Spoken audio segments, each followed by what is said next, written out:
servicios económicos. 4.1 Introducción. Las necesidades se satisfacen a través de bienes y servicios, fundamentalmente. ¿Qué es un bien? Se suele utilizar el término bien para referirse a los medios materiales, por ejemplo, una mesa, un automóvil o un celular. Y el término servicio para los medios inmateriales, por ejemplo, la educación y la salud. Bien es todo aquello que satisface directa o indirectamente los deseos o necesidades de las personas, es decir, de los seres humanos. Es todo lo tangible, todo lo que podemos tocar. Servicio. A diferencia de los bienes, los servicios son actividades que sin crear objetos materiales tienden a satisfacer deseos o necesidades de las personas. Es todo lo intangible. 4.2 Tipos. Los bienes y servicios se pueden clasificar en función de diferentes criterios. Así, por ejemplo, según su carácter, según su naturaleza, según su función, según la relación que mantengan entre sí y según su propiedad. Según su carácter, también conocido como según su abundancia. Los bienes se clasifican en bienes libres o gratuitos y bienes económicos. Los bienes libres son ilimitados en cantidad o muy abundantes.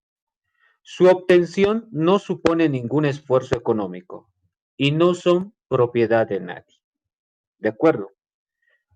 Así, por ejemplo, se tiene el aire que respiramos, la luz del sol, el agua del río. A diferencia de los bienes libres, los bienes económicos son escasos en cantidad en relación con los deseos que hay de ellos y son apropiables. De su estudio se ocupa la economía. Por ejemplo, el oxígeno, del aire que respiramos. Si nosotros sometemos ese aire que respiramos a un proceso de producción, podemos obtener el oxígeno. Del agua del río, después de someterlo a un proceso de transformación, se puede obtener el agua potable. La gasolina. Según su naturaleza, los bienes se clasifican en bienes de capital o bienes de consumo. A su vez, los bienes de consumo se clasifican en duraderos y no duraderos. Por ejemplo, si hablamos de los bienes de capital, nos satisface directamente las necesidades humanas. Permite producir otros bienes que sí lo hacen. Por ejemplo, las máquinas, las herramientas. A diferencia de los bienes de capital, los bienes de consumo se destinan a la satisfacción directa de las necesidades. A su vez, estos se clasifican en duraderos y no duraderos. Los bienes de consumo duraderos permiten un uso prolongado, es decir, que duran mucho tiempo. Ejemplo, un automóvil, una lavadora, entre otros. A diferencia de ello, los bienes no duraderos también son conocidos como perecederos. Se ven afectados directamente por el transcurso del tiempo. Como ejemplo, los alimentos, la ropa, una camisa, un helado, entre otros. Según su función, o también denominado según su grado de elaboración, los bienes se clasifican en intermedios y finales. Los bienes intermedios deben sufrir nuevas transformaciones antes de convertirse en bienes de consumo o de capital. Ejemplo, el petróleo, las materias primas en general. A diferencia de ello, los bienes finales ya han sufrido las transformaciones necesarias para su uso o consumo. Ejemplo, un libro. Los bienes, según la relación que mantengan entre sí, se pueden clasificar en complementarios y sustitutos. Complementarios son los que tienen que usarse conjuntamente para satisfacer una necesidad, de manera que el consumo de uno implica el del otro. Por ejemplo, si nosotros tenemos un automóvil, si este automóvil no tiene gasolina, no va a funcionar. Entonces, el automóvil y la gasolina son dos bienes complementarios. El café y el azúcar, por ejemplo, ¿no? Y bienes sustitutos. Son bienes que satisfacen la misma necesidad y por tanto, si se usa uno, no se usa el otro. Un ejemplo muy común, la mantequilla o la margarina. A diferencia de ello, los bienes públicos, su uso puede ser compartido por varias personas. Un ejemplo, como se ve en la fotografía, puede ser un parque infantil. Material extra. Se pide transcribir los tipos de bienes que hemos visto hasta ahora e incorporar un nuevo ejemplo en cada una de las clasificaciones y justificar su elección. ¿Por qué el bien que han escogido es sustituto? ¿Por qué es complementario? ¿Por qué es económico? ¿Por qué es libre? ¿No? Tenemos el enunciado. 4.3 requisitos. Señores universitarios, no sé si hasta aquí alguien tiene alguna duda para poder proseguir con el tema. ¿Dudas? ¿Preguntas? Ninguna. ¿Alguna consulta que tengan?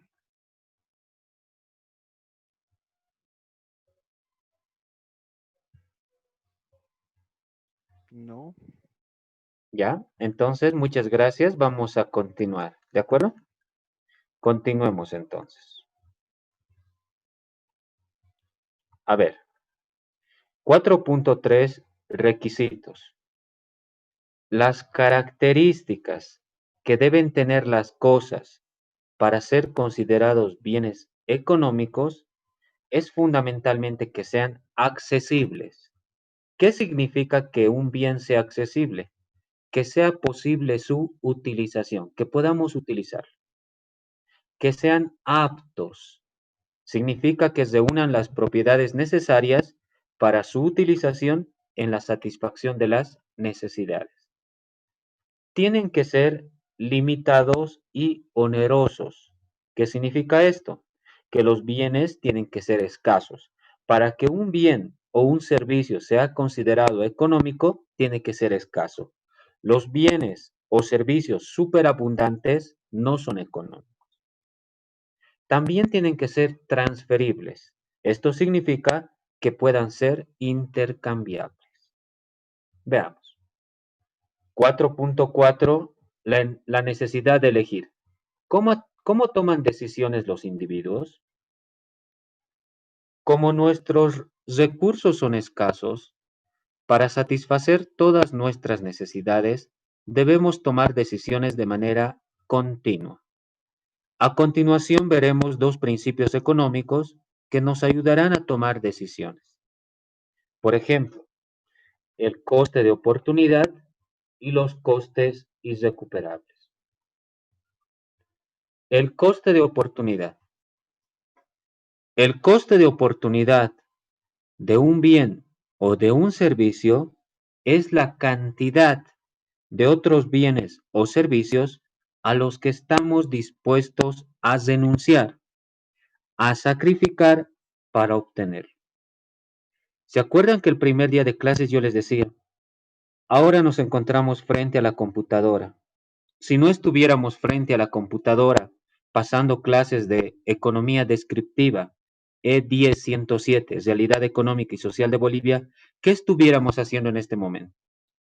Quizás algunos estuvieran viendo la televisión, otros descansando, quizás algunos cenando, trabajando, no sé, y muchas otras cosas más. Están renunciando a todo eso, están sacrificando a todo eso, ¿para qué? Para estar pasando clases de realidad económica. Ese es el coste de oportunidad. El coste de oportunidad de un bien o de un servicio es la cantidad de otros bienes o servicios a los que estamos dispuestos a renunciar, sacrificar para obtenerlo. Material extra.